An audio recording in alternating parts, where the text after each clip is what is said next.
Your Excellency Kamala Harris, the Vice President of the United States of America, senior government officials from Tanzania and the United States, members of the press, a very good afternoon. Today, Tanzania has made another historic milestone with two female leaders, the Vice President and the meeting here at the State House in Dar es Salaam. And to put a share on top of all this, the meeting takes place during this very important month, Women's History Month, March. What an inspiration and a testimony to Tanzanian young girls. I truly thank you, Madam Vice President, for honoring my invitation and coming to visit me. Karibu sana, you're welcome, very much welcome. Madam Vice President and dear sister, I thank you for accepting, as I said, my invitation and putting Tanzania, placing Tanzania among the priority countries to your visit in Africa. It is also demonstration of a country's desire to invigorate its relation with Africa. A very important move and something we have always sought to pursue. Your visit speaks volumes of our existing bilateral relations in various fields of occupation. High-level visits by our various officials have continued to cement further these relations. With your visit, I'm sure Tanzanians are now anxiously waiting for President Joe Biden's visit in Tanzania. And please kindly convey our greetings and our invitation that Tanzania is waiting to host him. It is truly a delight to host you here. Karibu sana. Welcome to Tanzania. I hope you know some few Swahili words. At least karibu, you know what karibu means. Yeah. Yeah? Jambo, safari, all those Swahili words. I hope you know them. Yeah. Okay, great. Your Excellency, Madam Vice President, for over 6 decades, Tanzania has been a beneficiary of invaluable support from the United States of America. This support has greatly contributed to our national efforts to improve the lives and livelihoods of our people here. We appreciate the U.S. support in complementing Tanzania's development endeavors in different sectors such as health, education, water, sanitation, agriculture, food security, natural resources, infrastructure development, human rights and democracy, and good governance, of course. For instance, in health sector, HIV and TB are no longer life-threatening to our people. HIV/AIDS infection rate has reduced from a prevalent of 7.2% in 2012 to 4.7% in 16-17, but it has been reducing further by 21. The new TB infection have reduced from 306 people per thousand to 208 per thousand people, while pregnant women who are infected with HIV are now assured of giving birth and raising their child free from HIV infection. And these are all the efforts of PEPFAR. So thank you very much. Through your support, malaria deaths, which were unknown, have now been reduced from 7.7 million in 2015 to 3.5 million in 2021. So we have gone halfway, and I'm sure with more efforts we are going to reduce further. Our goal is toward having a malaria-free society. We count on such program to achieve this goal, and we are ready to support interested investors who want to establish manufacturing plants in Tanzania for manufacturing ARVs and insecticide bed nets. We are very keen on such investors. And this is because we want to shorten the supply chain.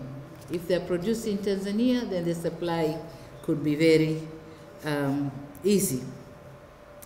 Madam Vice President, as the world is grappling with food insecurity due to drastic climate effects, Tanzania is grateful to the U.S. government for reinstating it to the Feed the Future program, Feed the Future initiative.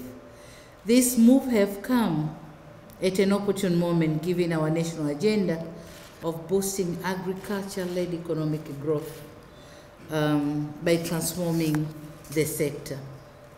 So the government of Tanzania commends the initiative and commitment by the government of the United States of America towards strengthening ocean governance and sustainable utilization of blue economy resources in Tanzania. I'm informed that our dear gentleman is going to launch the U.S. project on Respect the Ocean, or Swahili we say Heshimu Bahari, Respect the Ocean, today afternoon. I think he's doing it now. This will indeed complement our efforts in promoting blue economy related policies and initiatives in Tanzania. We particularly welcome cooperation in following areas: fishing, especially deep sea fishing, aqua farming, salt mining, gas exploration, blue tourism, and marine transportation. These are the potential areas of investments in Tanzania with the blue economy. Tanzania still enjoys several other assistance interventions from the great people of the United States of America, such as the African Growth and Opportunity Act, AGOA.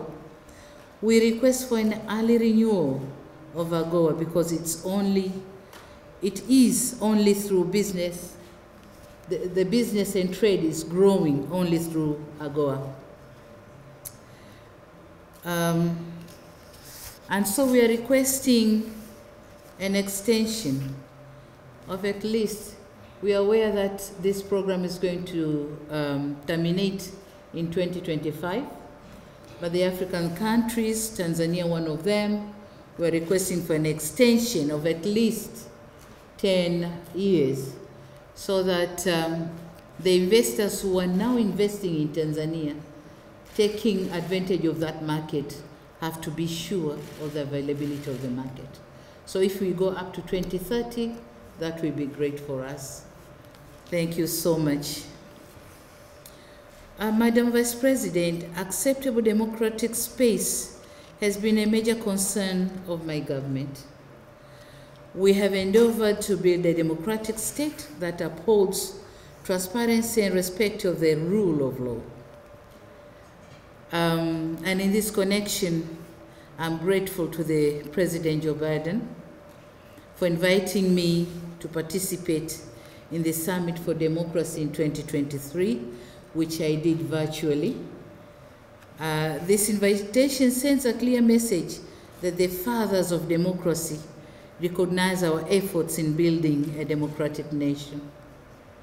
As an important partner in our pursuit for democracy and good governance, this recognition from the U.S. leadership means a lot to the government and the people of the United Republic of Tanzania.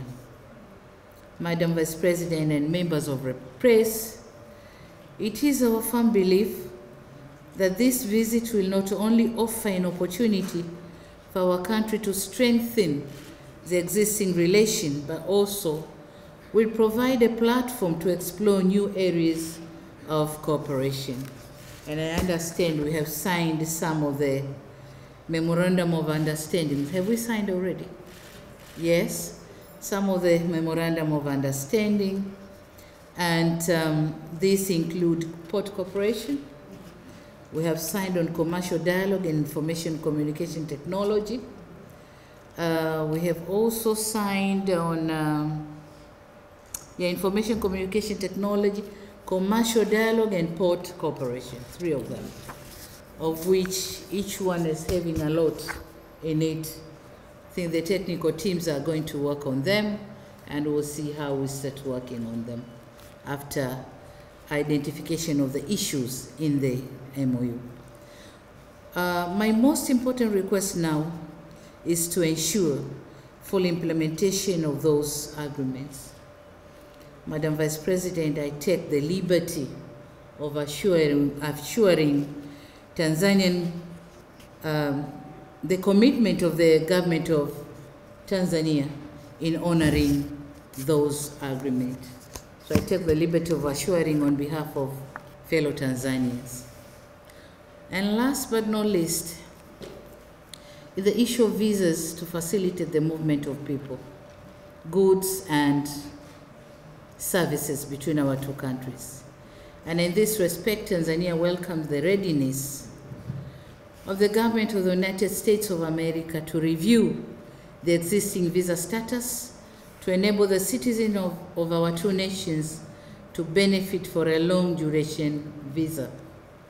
We believe under this arrangement, our 2 countries will register a significant increase in trade, tourism, and investment. And in conclusion, I take this opportunity to reaffirm Tanzania's commitment to further promoting our bilateral relation with the USA for mutual benefit of our 2 countries and people. Madam Vice President, thank you once again for visiting me and my country, and I look forward to fruitfully discussion together. Please, you may proceed.